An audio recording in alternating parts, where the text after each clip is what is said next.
Hello friends, എല്ലാ കൂട്ടുകാർക്കും പുതിയൊരു റിവ്യൂയിലേക്ക് സ്വാഗതം. അങ്ങനെ പ്രകാശൻ ജയിലിലേക്ക് പോയി. ലക്ഷ്മിയാണ് ജയിലിലാക്കിയത്.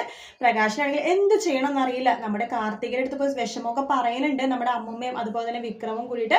പക്ഷെ കാർത്തിക് ഒന്നും ചെയ്യണില്ല. അങ്ങനെ ചെയ്യാം ഇങ്ങനെ ചെയ്യാമെന്ന് പറയണില്ലാണ്ട് ഒന്നും തന്നെ ചെയ്യുന്നില്ല. പതിവ് പോലെ തന്നെ വിക്രം പണക്കൊതിയനായതുകൊണ്ട് കമ്പനിയിലേക്ക് പോകുവാട്ടോ. ഷെയർ കിട്ടിയിട്ടില്ലല്ലോ, അപ്പൊ കമ്പനി പോകണമല്ലോ.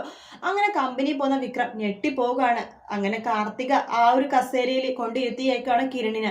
ഇതെന്താ ചേച്ചി, ഇയാൾ ഇതിന് ഇവിടെ ഇരിക്കണത് എന്ന് ചോദിക്കുമ്പോൾ, അത് ഞാൻ പിന്നീട് പറയാം, വിക്രം ഇപ്പൊ പോവാൻ നോക്ക്. ഇല്ല, എനിക്ക് എന്താണെന്ന് അറിയണം, ഇയാൾ ഇതിന് ഇവിടെ ഇരുത്തിയേക്കണെന്ന് ചോദിക്കും കേട്ടോ. അതിനുശേഷം നമ്മുടെ കാർത്തിക പറയും, അത് വേറൊന്നുമല്ല, ഞാൻ കിരണിന് ഈ കമ്പനി കൊടുത്ത് കിരണിനും കല്യാണിക്കുമെന്ന് പറയുമ്പോൾ വിക്രത്തിന് ദേഷ്യം വരുവാണ്.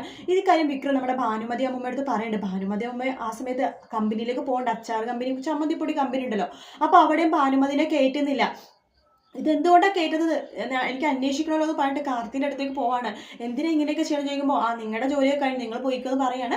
അപ്പം ഞങ്ങൾ ഇത്ര നാൾ കഷ്ടപ്പെട്ട് പണിയെടുത്ത പൈസയോ എന്ന് ചോദിക്കുമ്പോൾ, പൈസ ചോദിക്കുമ്പോൾ നമ്മുടെ കാർത്തിക ആട്ടി പുറത്താക്കാണ്. പൈസയോ, ആ പൈസ ഇവിടെ നിന്നിട്ട് 4 നേരം നന്നായിട്ട് വെട്ടി വിഴുങ്ങിയില്ലേ, ആ കൂട്ടത്തിൽ അങ്ങോട്ട് കൂട്ടിയാൽ മതി എന്ന് പറയാണ്. അങ്ങനെ കാർത്തികയുടെ തനി സ്വഭാവം കാണിക്കാട്ടോ. ഭാനുമതിയാണ് ശരിക്കും കാർത്തിക വലിച്ചു കയറുന്നത്. കാരണം ഈ പ്രകാശിനെ വിക്രത്തിനേക്ക് ഇത്രയും വഷളാക്കിയത് ഭാനുമതി അമ്മൂമ്മയാണല്ലോ.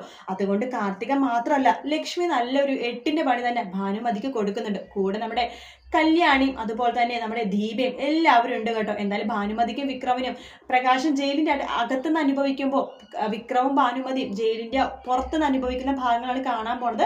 ഭാനുമതി തലതല്ലിക്കരഞ്ഞ് നമ്മുടെ കല്യാണിയുടെ കാല് പിടിക്കാൻ വേണ്ടി വേഗം പിന്നെയും പോകും കേട്ടോ. പക്ഷെ ആരും കേക്കിൽ, നിങ്ങൾ തെരുവിൽ തെണ്ടിയാൽ ഞങ്ങൾക്കൊരു കുഴപ്പമില്ല, നിങ്ങൾ പോവാൻ നോക്കുക, അത്ര ദുഷ്ട സ്ത്രീയാണ് നിങ്ങൾ എന്നിങ്ങനെ പറഞ്ഞിട്ട് അവരെ തള്ളി പുറത്താക്കുന്ന ഭാഗമായിട്ട് നമ്മളിനി കാണാൻ പോകുന്നത്.